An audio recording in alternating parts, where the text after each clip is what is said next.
Good evening from Vietnam. Good afternoon to you, Chris. Thanks a lot for spending your afternoon to join our insight sharing and share your inspiring life stories to our global audience. And on behalf of the listeners around the world, we want to say thank you. Well, thank you. It is absolutely my pleasure. I exist to help people make the best of their lives. So, this is a wonderful opportunity for me to share some thinking and some experience that I hope will help people make the best of their lives and improve their personal and professional performance. Beautiful. And since you haven't been to our country for a while, let's make it a plan. So I hope to see you in person here one day, okay? That would be wonderful. Yes, I look forward to coming back. I had the most amazing time when I visited Vietnam. Absolutely. And since you've been here, you know our culture in here is a very honored to have you to share a little bit about who you are and the work you are doing now for our audience. Would you please do that honor for us? Okay, so I guess I'm probably the luckiest person to be alive you're likely to meet. I was recently interviewed by a psychologist who studies survival situations, and he said that I should be dead at least 15 times. So from that, I've worked out, be very careful who you listen to. Chris, help us to explain a little more about that, would you? Okay, so I grew up in the countryside. I grew up I guess I had a fairly tough upbringing. I went to 6 different schools because we moved a lot, but my background and my family were farmers, and that was something I wanted to do. Um, a lot of people like me who uh, later became army officers in the British Army are perceived to be rich, and this is simply not true. I grew up in a very poor family. I worked very hard. By the age of 21, I'd achieved my life's ambition. I was in a farming partnership, and my business partner had the most amazing attitude to work. So here's a question for everyone who is kind enough to join us. What do you think a healthy attitude to work and life is? What is a healthy attitude to work and life? And his was brilliant. He said, look, because we wake up, we have to be healthy. We have to be strong. We can never be sick. We can never be injured because we have to milk the cows twice a day, 7 days a week. So sometimes in life, having to can be a good thing. So here's another question for people. What are the have-tos that we can find in our lives? What are the things that we have to do? And then let's think about how we enjoy them and make the best of them and thrive. So his view was, look, we get up at 4 o'clock in the morning to milk the cows. We're here 7 days a week. Every second of sleep counts. So when we get up at 4 o'clock, the first thing you've got to do is keep your head in the right place. And I think that's wonderful advice. What can you do to get your head in the right place when you start your day? And how do you then keep it there? And I do a lot of workshops on helping people do that. His philosophy was wonderful. He said, look, let's always look at new and better ways of doing things. We will embrace new technology. We will always ask the question, are we doing this the best way that we can? Or it's not just about doing things right, it's about doing the right things. Where should our priorities be in life? Where is most important to us right now? Mm. And unfortunately, there was just one piece of the jigsaw that he missed, and that was focusing on his long-term health. And he wore out his knees and hips. And by his mid-50s, he was unable to really work physically hard because his knees and hips had gone. And so I worried about this for months because there was no way he was ever going to quit. But I guess what I learned is at a very young age, there is a time to change. And we are all a work in progress. Water finds its own level. Things are constantly changing, and we need to keep up so we don't get left behind. And I said to him one morning, I said, look, we should sell up. You should enjoy your money, and without the pressure of me buying you out, you can go and enjoy your life. And once I'd faced that difficult issue, it was as if the weight of the world had been taken off my shoulders. He actually said, you know, you're right. And I went off to do something entirely different. And my father and grandfather were soldiers, but they taught me something about human nature. Um, so what is the mark of the individual? What do you think the mark of the individual is? What I believe is that the mark of the individual is not what they do, it's what they would do if they didn't think they would be found out. Because it's what we do when we don't think people are looking that really counts. Because that is the mark of our integrity. And we are who we choose to be. I chose to be a military police officer, stopping people doing bad things in times of conflict. Ordinary people will do the most terrible things unless they're held accountable. And so I decided to be a military police officer. So I was commissioner of the military police. I did 3 years on counter-terrorist operations, stopping people being blown up. That was something I wanted to continue. And so I left and I went to work for a charity clearing landmines. And I was really good at it because I found exactly what we were looking for. I got blown up doing the least dangerous thing I ever did. I was walking in a safe area where all the landmines had been removed. But there was one landmine it was not possible for them to locate. And I was incredibly lucky to survive. I treated myself in that minefield. That was the reason I survived. We had very good medical training. I was taken down to South Africa. When I was stabilized in East Africa, in Mozambique, in the hospital, the surgeon phoned the charity that I work for and said, look, I'm very sorry, there's no point in flying him out because he's lost so much blood. He will be dead in less than an hour. But I managed to keep on breathing for another 14 hours. And I survived because I was fit. I worked really hard at my fitness. I got my head in the right place. And I focused on my reasons for living. Reasons are psychological rocket fuel. The more reasons we can find for doing what we do, the happier we will be, the healthier we will be, the more committed we will be. Find your reasons. I did not want to die because I knew it would destroy my parents' life. I didn't want to die because I knew it would leave a gap in my goddaughter's life, my niece's life. But also, most importantly, I passionately believed in what I was doing, clearing landmines and protecting innocent people. And so I couldn't die because I knew it would be really bad for funding for my program. So I had to live. I was told I'd be in hospital for about 6 months in South Africa. I was actually there for 3.5 weeks because I worked really hard at healing. And then I came back to the UK. I decided when I was in intensive care on day 2 that I would do the London Marathon less than a year after leaving hospital. And I had no idea how difficult that would be. And people said, someone like you can't do that. But I'm pleased to say I did it. And I finished the London Marathon less than a year after leaving hospital. That year was a big year for me. I did a master's degree in human behavior. And I got very involved in the campaign to ban landmines because I think it's fundamentally wrong to have a weapon that has a long-term effect on the civil population. And then I was asked to tell my story. But also I became the world's first amputee ultra-distance runner. When I did a race called the Marathon des Sables, and they said, look, you know, I'm sorry, but an amputee, someone like you can't do this. And what are the biggest limits in life? They're not out here.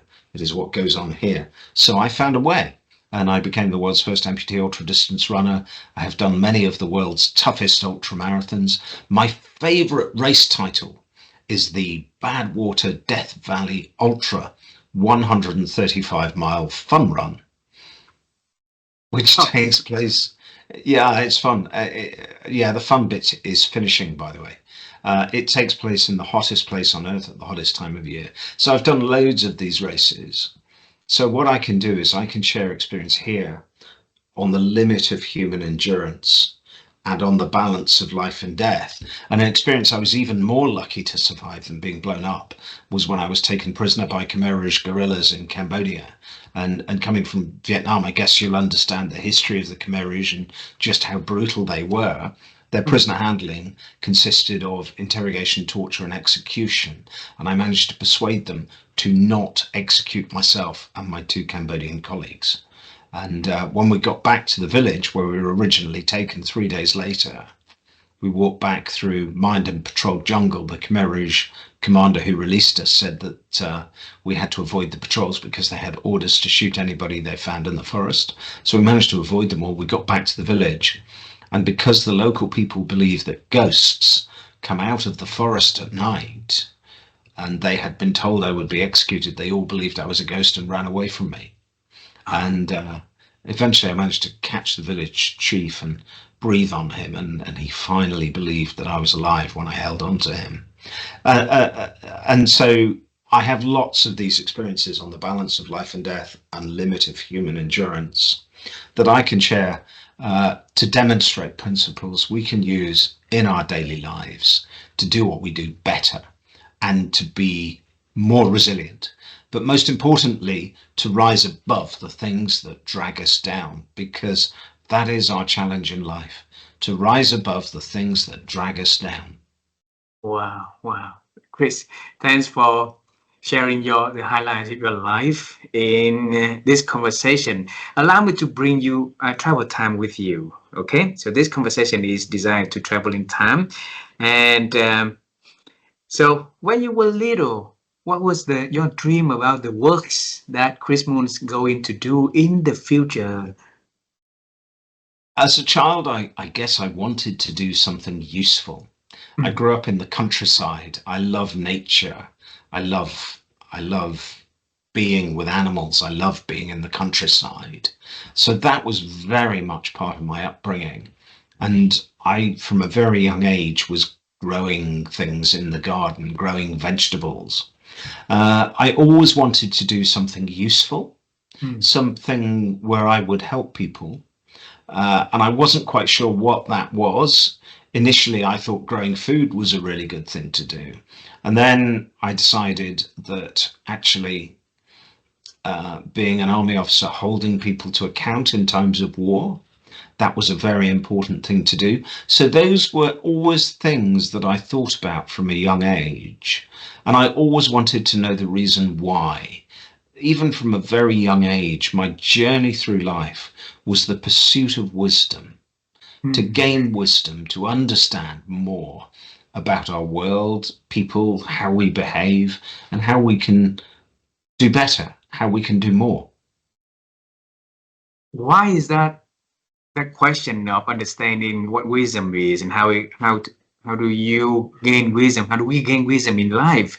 Why is that matter? That question bothering you when you were young? While you can have so many other things for you to think on and do, Chris? That to me was always really important. I guess perhaps from a very young age, I wanted to understand more about our world. I wanted to understand why people did what they did. I wanted to understand and make sense of people's reasons and the world itself, and why some people could be in one situation and react totally different to somebody else in the same situation. And I've realized it's choice. So from a very young age, I had a real desire to pursue wisdom, which I still have to this day. Was there anybody at the family influence you or being a role model for you in that path? Well, certainly my aunt she was a remarkable character. And she had a disease called polio, so she needed a caliper to walk. So she was a bit limited in what she could do. But she was a remarkable character. And I think that she had that attitude to life. Let's understand more. Let's do what we can to help people make the best of their lives. And if we can do something that will help somebody else, that will add value and meaning to our own existence. So she was a tremendous role model. And the way that she lived her life, overcoming her own disability, was a tremendous example to us all. Wow. Chris, if you want to make sense of the world, right, you can choose to become a psychologist, endurance psychologist, or anything like that. But you chose to be serving in the army, in the British Army. Why did you choose that? Because I believe that all it needs for evil to triumph is good people to do nothing. We have to be strong enough to stand up to what is wrong. And certainly what I did in the army, in the counter-terrorist role I was in, was about stopping people being blown up. So for me, it was very much a question of, actually, I get the concept of why we need to be strong to stop acts of terrorism. I also think it's really important to put into context man's inhumanity to man. And I despair when I look at the world around us. And it feels certainly at the moment as if the world is going backwards in terms of our humanity. Einstein said something which I find fascinating. He said, look, our technology has advanced faster than our humanity. And what we should be doing in the 21st century is finding ways to make our humanity catch up. And perhaps one day I would hope that humankind will come to realize our greatest enemy is not another nationality, creed, race, religion, or ideology. It is simply the violence itself, because violence breeds violence. Wow. Wow. We're going to get to that at a later point in time in this conversation when we want to pick your brain on the topic of wisdom. Okay, I want to carry you unto the moment that you left the military and you decided to continue on the charity activities on clearing the landmines. So, were you afraid when you go when you decided to to travel into Africa and Asia onto the one world out there and clear the landmine? No. No. Okay. Because so what was the idea? Say again? Yes, you were saying because. I want to hear continue, please. Okay, because I looked at the risks and I thought I could manage them. I'd had a lot of operational experience by then, and I was confident that whatever I came across, I would deal with. In no way was I reckless, but I was very aware of the risks. And of course, back then, it was a very different time. Now, mine clearance technology has improved, so that process itself is much safer.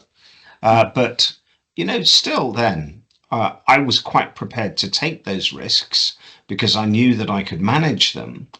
But also, if you didn't, then those people would never get help. Wow. Wow. So you took on that on personal journey to go there, right? And you said that you self-heal yourself, when you got the accident. Okay.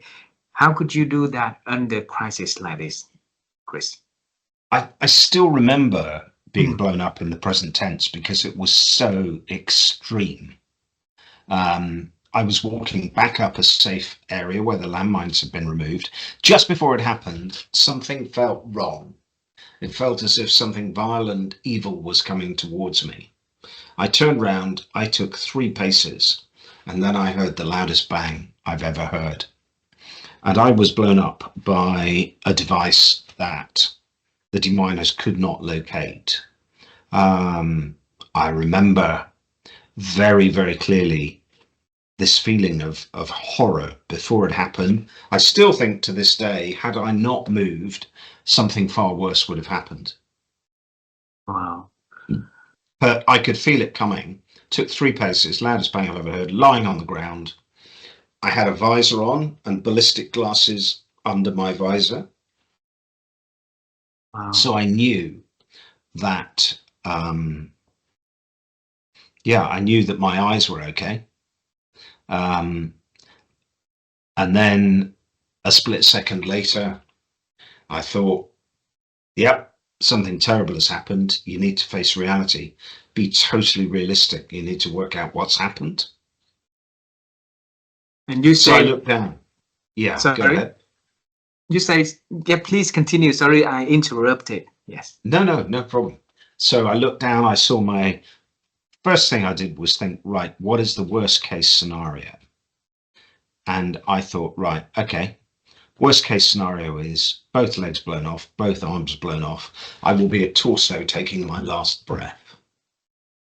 So I took a breath, prepared myself, looked down, lower left arm still there, burned and bleeding, lower left leg still there, burned and bleeding, lower right leg completely blown off, lower right arm indescribable mess. But already this is not as bad as it could be.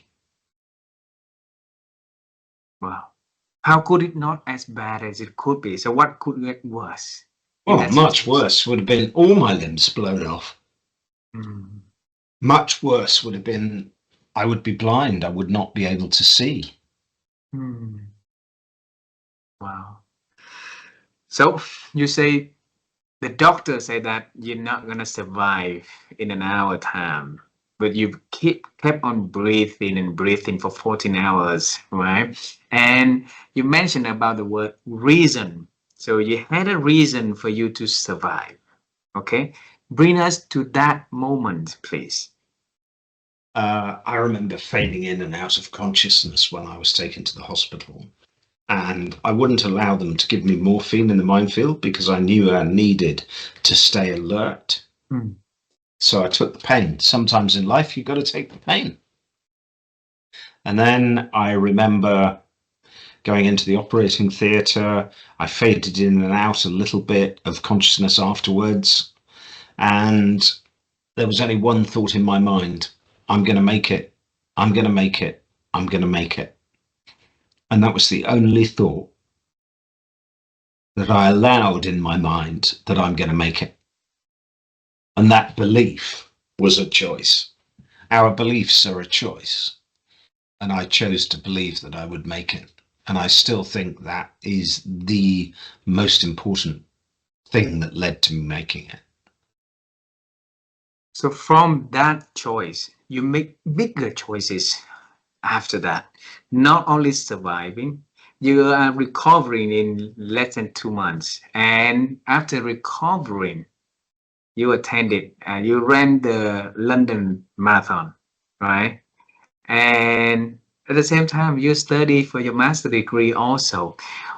Where did you come up with that idea, Chris? Well, I think it was day 2 when I was in intensive care that I decided to do the marathon less than a year after leaving hospital.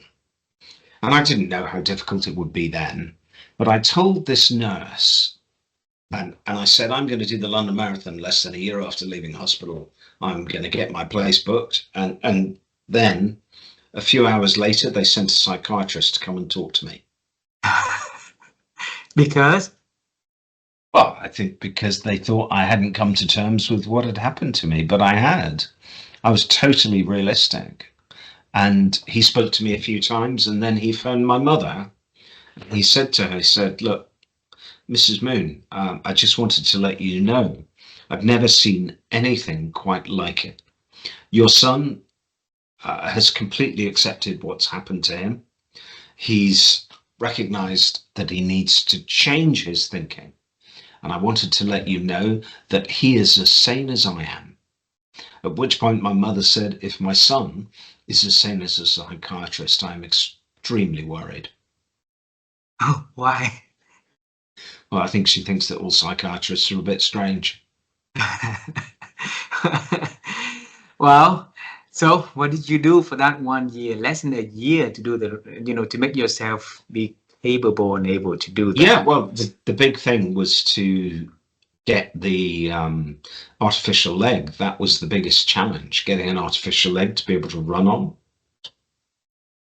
And I did get one. I only had 3 weeks in which I could do distance training, but yeah, I got round. Wow. Wow.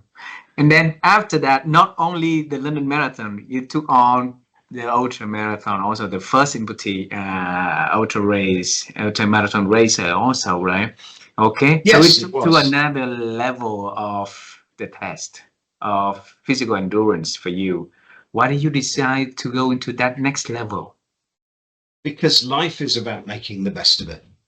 And maybe the question we should ask is not who we are, but what could we be and what should we be? And I think you've got to squeeze all the juice out of life. So for me, that was what it was about. It was about making the best of life. Hmm. And moving on to speaking and and helping people to be inspiring. How did that happen along the way? Well, I when I did that first marathon, it was on the news, on Hmm. the British TV news, and I was phoned up and somebody said, "Will you please come and talk to our company and talk to us about your story, about how you overcame being a prisoner of the Khmer Rouge, how you then cleared landmines for 2 years, and then you were blown up doing the least dangerous thing you ever did, walking in a safe area. So tell us about how you trained yourself to do a marathon less than a year after leaving hospital. And also, um, we want to know how you survived as a prisoner of the Khmer Rouge." So that was how I started talking. Wow. And, there's been an evolution. I have read hundreds of books on the process of achievement, on the psychology of achievement. And the good news is it is all common sense. The bad news is that common sense is not very common. Wow.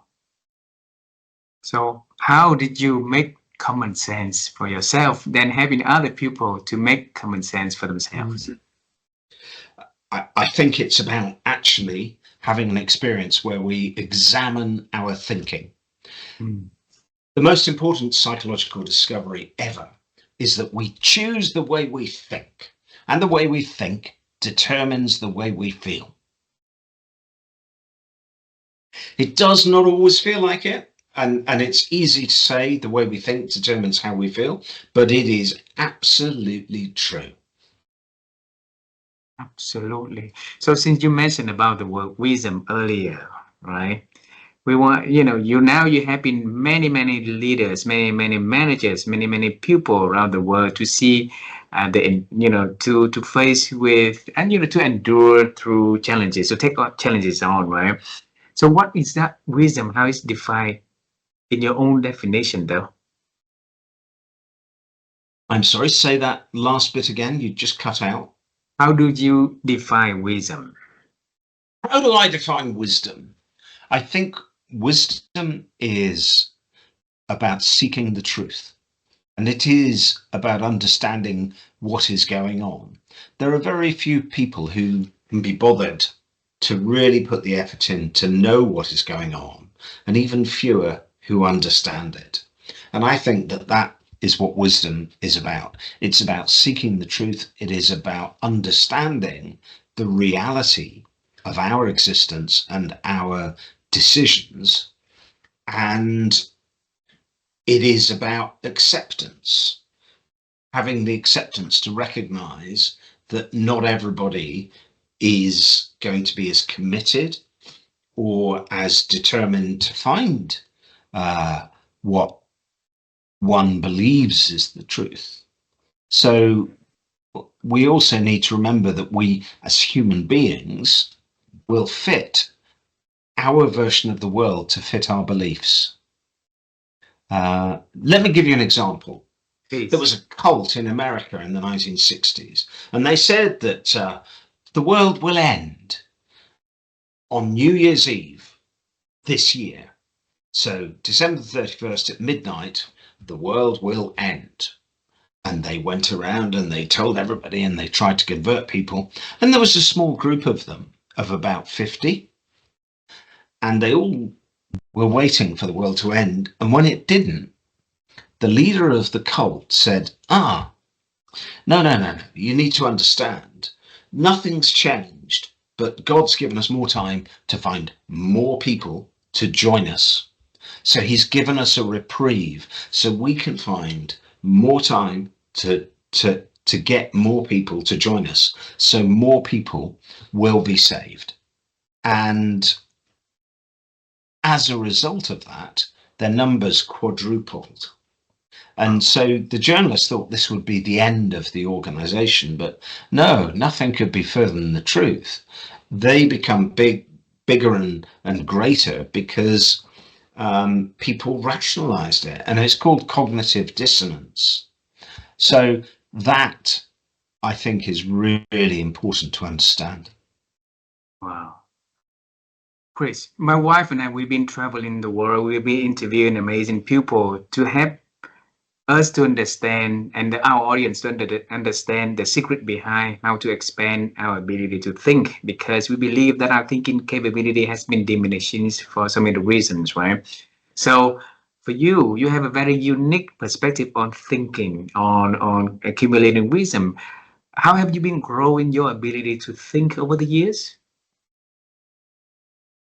One of the things that helps me is that I live quite remotely in Scotland. So I live out in the countryside, so I can make space to think. I have 3 dogs, so I walk with my dogs. And what I do when I walk with my dogs is I think. And I think about constructive things. So here is a question. How do we solve our problems in life? And the answer is by asking constructive questions. To last question for this conversation for today, so that you can take some rest after this, okay? The first question is, you mentioned about reason is the choice, okay? And a lot of us living out there don't have that choice, don't exercise that choice, or don't have a reason for our existence, right? So Chris, what can we do to build that reasons for our existence, build a reason that's big enough for us? Okay. I think for all of us, one of the most important things to do is to identify what life is about. What is our meaning? What is our purpose? And I've written a short piece on this, and I'll send you the link on LinkedIn when I post it. But Please. I talk about, for all of us, it is about finding purpose and meaning. For each of us, that will be different. But ultimately, every philosophy, every creed, every religion has at its core a true value for human relationships. Life is about loving and being loved. And I think that that's a very important part of our reasons for living. And I think another part is to do whatever we do with purpose, to identify our purpose, how we can impact positively on others, because I don't believe it's having things that makes people truly happy. I think it's doing things.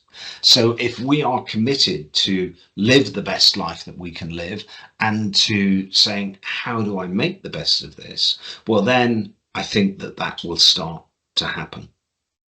Beautiful. The last question is us to travel time one more time, okay? So because your aunt was the person that have a huge influence on your life, right? So you travel time together with me and had a chance to talk to your aunt, all right? And you tell her about the journey of Chris Moon in the future of influencing and motivating people. What stories you gonna tell her? I think she would just be interested. And one of the things that's really wonderful is I had the opportunity to speak to her and tell her face to face what I learned. And one of the big things I learned when I was a prisoner of the Khmer Rouge, and there were 7 times when they talked about executing us, on each occasion, it was possible to change the way they felt. And I think that's really important to understand. how do we make other people feel? How do we want to make them feel? I spoke at a business conference some years ago with President Bill Clinton. At the end of the conference, he came out and we were standing together, and there were 8 cars to take the speakers back to the hotel. And he put his hand on my shoulder and he said, "Excuse me, Chris, I'll be right back." So he walked off and he went to every chauffeur, every driver of those cars, and there were 8 of them. He shook their hand and he said, "Hi, I'm Bill Clinton. Great to meet you. Thank you for doing what you do. How's your day?" I watched each of those drivers get into their car, visibly 2 inches taller, with a huge smile on their face, feeling great about what they did. I wish you could have seen it, but they had huge smiles. You could see they felt great about what they did. So here's the question. People will not remember what we say or what we do, but they will always remember how we make them feel. So how do you want to make people feel? Wow, wow. I will always remember this conversation, Chris, because it makes me feel very, very, very honored to have the privilege to have a conversation with you today. And having the inspiring story that you share, the beautiful wisdom that you brought to the program.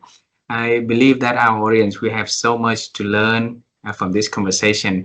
So hope one day we're going to meet in Asia. I have no doubt that I'm sure we will meet one day in Asia, and I very much look forward to that and having a cup of tea with you. And also, the thing I would say is, look, the great thing in life is to keep on keeping on.